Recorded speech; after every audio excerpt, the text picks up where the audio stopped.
Hello students, hope all you are fine. So today will discuss about angles, है ना।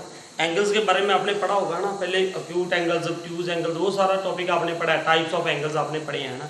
यहाँ पे हमने पढ़ना है आज एंगल्स के बारे में थोड़ा सा। एंगल्स होते क्या है, what is meaning of angle, है ना। What is meaning of angle, तो ये क्या होता है, अरे क्या हो गया भाई, एंगल्स, है ना। एंगल्स की अगर हम बात करें तो देखो ये कह सकता हूं मैं, when two rays have one common initial point, is form angle, है ना, form angle। ठीक है, एक तो ये कह दिया मैंने, मतलब क्या है, देखो एक ये रे आ रही है ओ ए ये रे है, एक ये रे है O B.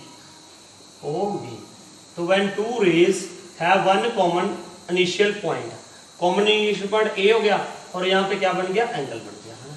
This is called angle. ठीक है, उसके बाद आप ये भी कह सकते हो angles are made when the corners are formed. जैसे ब्लैक बोर्ड के कॉर्नर्स हैं, आपकी बुक के कॉर्नर्स हैं, वो क्या बनाते हैं, एंगल्स बनाते हैं। मोस्टली हमने ये कहना है when the two rays has one common initial point that formed angle. तो अब इस एंगल का नाम कैसे लिखते हैं, सबसे पहले ये एंगल का साइन होता है ये। ठीक है, क्योंकि देखो इसका नाम भी, इसका साइन भी ऐसे ही बना है। ये देखो, ये एक रे ये होगी, एक ये रे होगी, तो मतलब यहाँ से इसका थोड़ा नेम सिंबल बन गया। इसका क्या बन गया, सिंबल। जैसे इक्वल का सिंबल ये क्यों होता है, ये आपने सोचा कभी ये, अरे यार ये दो लाइंस को ऐसे शो कर देते हैं कि ये इक्वल है, ये ऐसे डालनी होती है इक्वल। अब मैं भी कई बार गलत डाल देता हूँ, कोई ऐसे डाल देते हैं, कोई कैसे। वो एक्चुअल में साइन का मतलब ही ये होता है कि इक्वल, ये भी इक्वल डालनी होती है दोनों लाइंस, तभी इसको इक्वल कहते हैं। ठीक है, थोड़ा सा सोचा करो भी ये ऐसा साइन क्यों डाला है। अब ऐसा साइन क्यों डाला है, क्योंकि इसकी डेफिनेशन है ये कि दो रेज ऐसे जा रही हैं ये। ठीक है, तो अब इसका नाम कैसे रखोगे, इसको, इसकी क्या कहते हैं, इसकी दो आर्म्स हैं, हर एक एंगल की दो आर्म्स होगी। ओ ए, एक तो इसकी ओ ए आर्म होगी, दूसरी क्या होगी, ओ बी होगी, टू आर्म्स होगी। यहाँ पे एंगल बन रहा है, उसको क्या बोलते हैं, वर्टेक्स। जब इस एंगल का नाम लिखना है तो हमेशा वर्टेक्स क्या आएगा, बीच में आएगा। ये देखो ऐसे लिखेंगे ए ओ बी, या तो ऐसे नाम लिखेंगे इसका, ठीक है, या ऐसे लिख देंगे एंगल बी ओ ए, या ऐसे लिखोगे, ये एंगल का साइन। ठीक है, जो वर्टेक्स है वो हमेशा बीच में रहेगा, इस बात का ध्यान रखना। ठीक है, उसके बाद है इसका जी इंटीरियर एंड एक्सटीरियर। तो ये क्या होता है, सुनो इधर, मान लो ये एंगल था ओ ए बी। ठीक है, अब यहाँ पे ये वाला जितना पोर्शन है ना, ये सारा इसके यहाँ तक, ये जो यहाँ तक लाइंस दी हुई है, ये सारा पोर्शन इसका क्या है, इंटीरियर। ये क्या है, इंटीरियर। उसके बाद ये जो सारा है, ये इधर आउटसाइड, वो क्या है, एक्सटीरियर।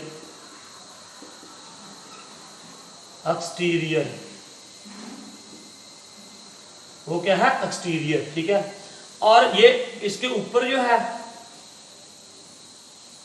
ये इसको मतलब ये सारा इंटीरियर है। ठीक है, ये सारा क्या है, इसका interior. Let us suppose I have written here point P is in its interior, और यहाँ पे मान लो कोई पॉइंट मैंने क्या रख दिया, D is in its exterior, और इसके ऊपर कोई पॉइंट है, मान लो सी, ये ई, ये क्या है, on the angle. C point is on the line, on the angle भी कह सकते हो, on the line O B of the C is the point on the O B, और you can say that it is lying on the angle A O B, है ना। ये interior हो गया, ये एक्सटीरियर हो गया, ये ऑन द एंगल हो गया। ठीक है, तो ये था इंटीरियर एक्सटीरियर। ठीक है, और अब हम डिस्कस करेंगे एक्सरसाइज 4.3। ठीक है, note down in specifying the angle the vertex is written in the middle letter. ठीक है, ये आपने सारा पढ़ लिया, इंटीरियर। ठीक है, ये पॉइंट ऑन द, आपको ये पता चल गया, C point is on the angle A O B. Now let us start 4.3 exercise. 4.3 exercise. ठीक है, 4.3 एक्सरसाइज में क्या है, एक्सरसाइज 4.3 फर्स्ट क्वेश्चन क्या है, name the angles in the given figure. ये फिगर गिवन है हमारे पास, यहाँ पे फिगर, ये ऐसे फिगर गिवन है, ऐसे कुछ दी हुई है फिगर, ये नेम क्या है यहाँ पे, डी सी बी एंड ए। क्या लिखना है, name the angles in the given figure. Angles के नाम लिखने हैं। देखो सबसे पहले मैं इसका नाम लिखूंगा, एंगल ए का। आपने ये कैसे लिख देना, एंगल डी ए बी। ऐसे बोला ना, जो वर्टेक्स है जिसके ऊपर एंगल बन रहा है वो हमेशा सेंटर में लिखना है। आप ऐसे भी लिख सकते हो, और you can write angle B A D, ये भी लिख सकते हो आप।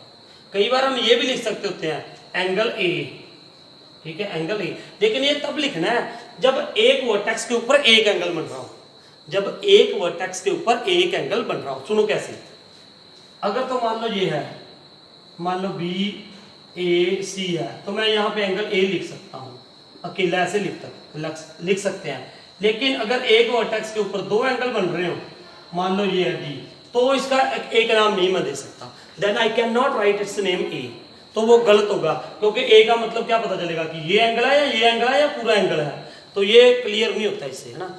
मतलब एक वर्टेक्स के ऊपर दो एंगल गिवन है, यहाँ पे तो तीन है, 1 2 और एक बड़ा एंगल, तो हमने पूरा नाम ही मेंशन करना है। क्लियर।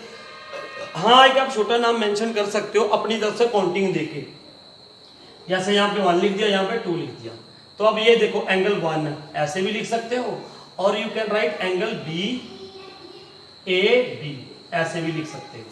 ठीक है, समझ आ गई मेरी बात। यहाँ पे तो एंगल ए मेंशन कर सकते हो, ऐसे भी लिख सकते हो इसका नाम, ऐसे भी लिख सकते हो। एक ये एंगल हो गया। अब एंगल डी, तो इसका नाम क्या लिखोगे, एंगल ए डी सी, और ए डी सी, और एंगल सी डी ए, और क्या लिख सकते हो, एंगल डी भी लिख सकते हो। ठीक है, ये हो गया।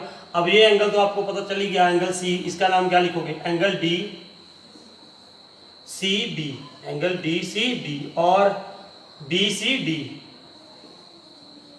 और एंगल सी, चौथा आप खुद लिख लोगे। ठीक है, ये हो गया हमारा first sum. So now we will start second sum. ये क्लियर हो गया होगा मेरे ख्याल से आपको। नाउ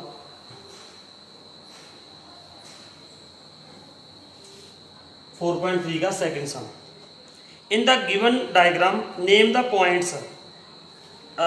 डायग्राम गिवन है यहाँ पे, ठीक है, डायग्राम इज लाइक दिस। बिल्कुल आसान है, अगर आपने वो कर लिया ना, इंट्रोडक्शन सुन ली अच्छे से, तो कुछ भी बड़ा नहीं है इसमें, है ना। तो now what is there, F, ठीक है, हियर इट इज सी, ये ओ है मेरे ख्याल से ना, ओ है, पता नहीं क्यों है, चेक कर लेना, बी, ये E, now this is A, this is D, this is D. अब क्या है, ये देखो क्या है, in the interior of D O E, पहले पार्ट का आंसर, ये पार्ट का, in the interior of D O E, पहले डी ओ ई ढूंढो, डी ओ ई, इसके इंटीरियर में क्या है, एंगल ए, ये इसका इंटीरियर है, इसमें क्या है, ए, इसमें क्या हो गया, ए। ठीक है, अब B part, in the exterior of E O F, E O F, इसके एक्सटीरियर में कौन सा पॉइंट है भैया, ये सी, क्या है, सी। अब C part, on E O F, on E O F, इस एंगल के ऊपर कौन सा है, ई ओ एफ के ऊपर एंगल कौन सा पॉइंट है, बी, पॉइंट इज बी। ठीक है, ये था हमारा सेकंड सवाल। ठीक है, अब देखते हैं हम थर्ड सम, थर्ड पढ़ेंगे हम। ठीक है, थर्ड देखिए, थर्ड आपने फिगर्स बनाया। Question, draw the rough diagrams of the two angles such that they have one point in common. हमें क्या करना है, ड्रॉ रफ डायग्राम्स बनाओ of two angles such that they have one point in common. One point in common है ना, one point in common, angle दो बनाओ जिसमें वन पॉइंट क्या हो, कॉमन। तो ये हम कैसे बना सकते हैं, ये देखो, लेट अस सपोज मैंने यहाँ पे ऐसे बना दिया, ए, कोई नेमिंग आप कुछ भी कर सकते हो, ए ओ बी, यहाँ पे क्या है बी, और एक मैंने यहाँ पे ऐसे लिख दिया ये सी, ठीक है। एक यहाँ पे हमने ये एंगल रख दिया ऐसे ए बी सी डी। अब कौन कौन से एंगल दो, एक ये एंगल लिख दो, एक ये एंगल लिख दो, ठीक है। तो अब यहाँ पे क्या है, angle A O C, angle A O C and angle B O D, angle A O C and angle B O D, इनमें एक पॉइंट कॉमन है, कौन सा, O, one point in common हो गया है ना, ठीक है। तो सेकंड पार्ट करते हैं हम इसमें। सेकंड क्या है, 2 points in common, 2 points in common. तो ये हम बड़े आसानी से बना सकते हैं, देखो 2 points in common. Late us suppose मैंने यहाँ पे एक नेम रख दिया ए ओ एंड बी, और हियर इट इज व्हाट, सी, ठीक है। अब ये दो एंगल हो गए जिनमें 2 पॉइंट्स कॉमन है, एक तो ये एंगल हो गया ये, और एक ये एंगल हो गया। What is angle A O C and angle B O C, कौन से पॉइंट, 2 पॉइंट कॉमन कौन से आ रहे हैं, दिख रहे हैं आपको, ओ एंड सी, ठीक है। उसके बाद थर्ड है 3 पॉइंट्स इन कॉमन, जो 2 तो है ही है, इसी के ऊपर एक आप पॉइंट और रख दो, ए बी सी डी रख दो। अब 3 पॉइंट्स कॉमन हो गए, इस ट्रायंगल और इस ट्रायंगल, सॉरी इस एंगल में और इस एंगल में, कौन से, ओ डी एंड सी, ठीक है। उसके बाद 4 पॉइंट्स इन कॉमन, वो भी यही बना दो, 4, 3 तो है ही है, एक नाम और रख दो यहाँ पे, ये इस एंगल में भी आ रहे हैं, इस एंगल में भी आ रहे हैं, ठीक है। उसके बाद 1 रे इन कॉमन, तो 1 रे भी कॉमन आ रही है इनमें, देखो कौन सी, आप इसको दोबारा बना दूं मैं यहाँ पे, ये देखो ये है ए ओ बी, 1 रे इन कॉमन, कौन सी रे, ये देखो, ये मान लो मैंने यहाँ पे सी लिख दिया, ये पॉइंट यहाँ पे लिख दिया करो आप, सी, यहाँ पे ए, और यहाँ पे क्या है बी,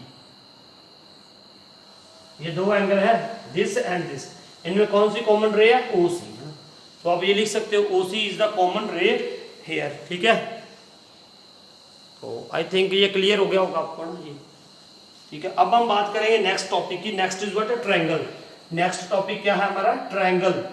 ट्रायंगल में क्या, देखो ट्रायंगल हम आपको, मैंने पहले ही बताया था आपको जब पॉलीगन पढ़ा था ना, तो ट्रायंगल की सबसे पहले आपने डेफिनेशन क्या लिखनी है बेटा, डेफिनेशन, ट्रायंगल की डेफिनेशन आप कैसे लिखोगे, ट्रायंगल की,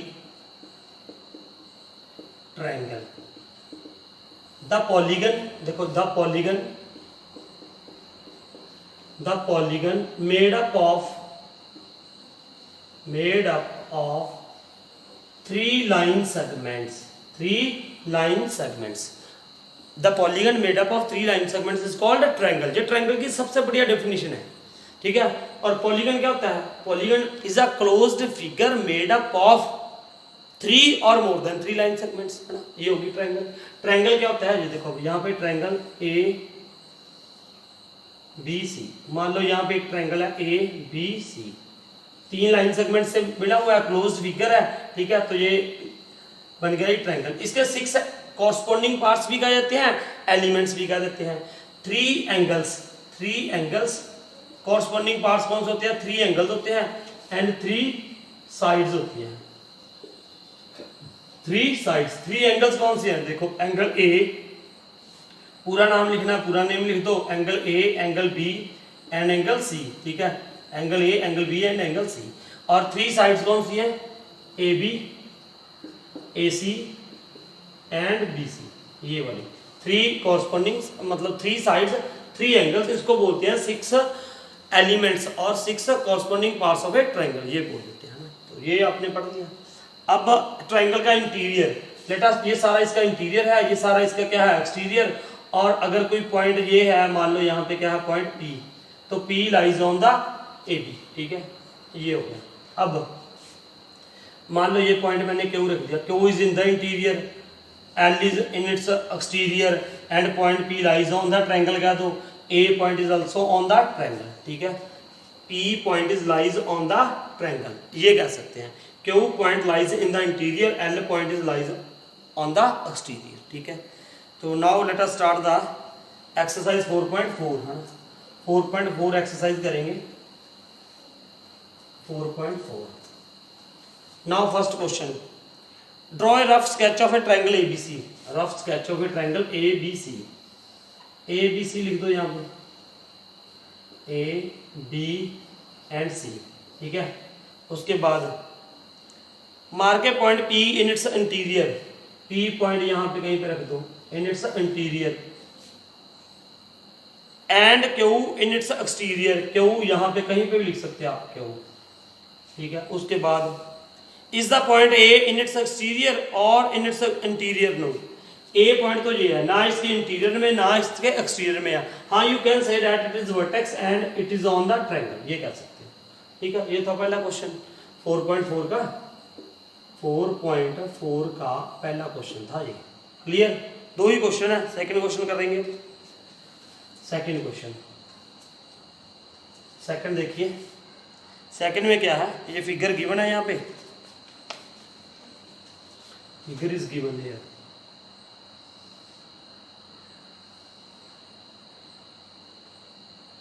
A, B, यहाँ पे क्या पॉइंट है D, और इट इज व्हाट C है ना.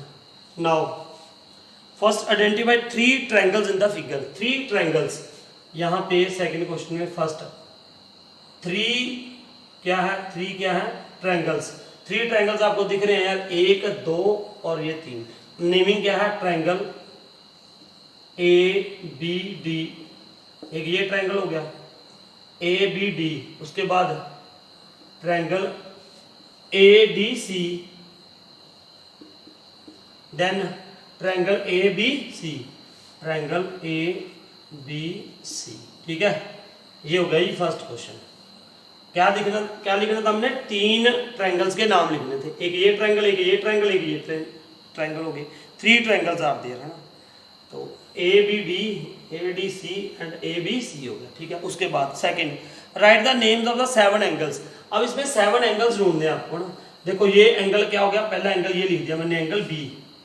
ये क्या लिख दिया मैंने, एंगल B. एंगल B ये मैं ऐसे लिख सकता हूँ. पूरा नाम भी लिख सकते हो, एंगल ABD भी लिख सकते हो, एंगल ABC भी लिख सकते हो. ये भी है.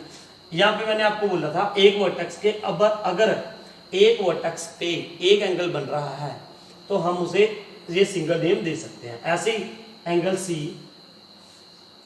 उसके बाद इसको नहीं हम D लिख सकते. वाई? बिकॉज यहाँ पे इस वर्टेक्स के ऊपर 2 एंगल बन रहे हैं. One is this, second is this. तो अब इसका नाम कैसे लिख दोगे आप, ADB, angle ADB, ADB and angle ADC, ADC. ठीक है. ये भी लिख दिया मैंने. अब ऐसे ही यहां पे लिखो एंगल BAD, BAD. ऐसे ही ये लिखो एंगल DAC. ठीक है. अब और कौन सा एंगल रह गया, ये रह गया एंगल BAC, एंगल BAC. ये बड़ा एंगल, ये वाला जैसा. तो कितने में लिख दिया हमने, 1 2 3 4 5 6 एंड 7. ठीक है. 2 4 5 6 और ये 7. अब इसमें एक और एंगल छुपा है ना, one more angle is there. तो आई विल सी डैट, वो मैं आपसे पूछूंगा कि एक और एंगल इसमें कौन सा है. वो आप मेरे को कमेंट करके बताओगे कमेंट बॉक्स में. और मैं ये भी देखूंगा कितने बच्चों ने ये वीडियो देखी है, क्योंकि ये छोटी छोटी बातें हैं जो आगे जाके आपको 9th 10th में काम आनी है ना. तो वहां पे ये कुछ नहीं बताएगा कि कौन सा वर्टेक्स है, कौन सा एंगल है, इसका नाम ऐसे क्यों नहीं लिखता. फिर बच्चे को ये कन्फ्यूजन रहती है कि यार यहाँ कहीं तो सर ने ऐसे लिख दिया, पूरा नाम लिख देते हैं, कहीं पे पूरा नाम नहीं लिखते हैं. अगर मैं पूरा नाम लिख दूँ तो रॉन्ग हो जाता है. अरे यार वो ये नहीं, उसको ये बात नहीं पता होती कि अगर वर्टेक्स के ऊपर एक ही एंगल बन रहा था उसका नाम हम ऐसे लिख सकते हैं अकेला भी. लेकिन एक वर्टेक्स के ऊपर 2 एंगल बन रहे हैं तो बच्चा फिर देखो, रियली कह रहा हूँ, ये 9th 10th में ज्योमेट्री जब शुरू होती है तो वहां पे कन्फ्यूजन शुरू हो जाती है, क्योंकि उसको ये नहीं पता होता यार कि यहाँ पे तो एंगल B लिख सकते हैं लेकिन यहाँ पे एंगल D नहीं लिख सकते. ठीक है. तो इसलिए इसको ध्यान से सुनो. और मेरा क्वेश्चन ये है अब कि मुझे ये कमेंट करके बताओगे यहाँ पे कहीं इसके एक एंगल और छुपा है, वो कौन सा है. ठीक है. सो लेट अस सी कौन बच्चा हमें आंसर भेजेगा इसका. ठीक है. तो ये था इसका सेकंड पार्ट. ठीक है. नाउ लेट अस सी थर्ड पार्ट. थर्ड पार्ट क्या है इसका, right 6 right names of the 6 line segments. 6 line segments कौन सी हैं इसमें? सबसे पहले लाइन सेगमेंट कौन सी है? ए बी, उसके बाद A C, A B A C B D, then C D, A B A C B D C D, A D रहेगी बीच में, ए डी, उसके बाद बी सी, ये लिख सकते हो 1 2 3 4 5 6। कई बार बच्चा ना इसको ऐसे लिखता रहता है, ए बी भी लिख देता है और बी ए भी लिख देता है अलग से, चाहे आप ये लिख दो चाहे ये लिख दो, ये एक ही मानी जाएगी, ठीक है। ये था C part. Now which 2 triangles have the B edge a common? कौन से 2 ट्रायंगल हैं जिनमें बी कॉमन आ रहा है? ये था बी। एक तो ये ट्रायंगल है, triangle A B D, A B D, and triangle A B C, triangle A B C. ये 2 ट्रायंगल हैं, कौन से? ए बी डी, देखो ए बी डी में ये एंगल आ रहा है, ठीक है। उसके बाद ए बी सी में भी आ रहा है, ठीक है। तो ये एंगल क्या गया? कॉमन आ रहा है किसमें? A B D and A B C में। तो ये थे आपके 4.4 के 2 क्वेश्चंस, बहुत आसान थे। होप आपको ये समझ आए होंगे, है ना। अगर फिर भी किसी को कोई प्रॉब्लम रहती है तो they can ask to me by giving comment, है ना। तो I will tell you, I will try to solve in the next video. So thank you for watching this video.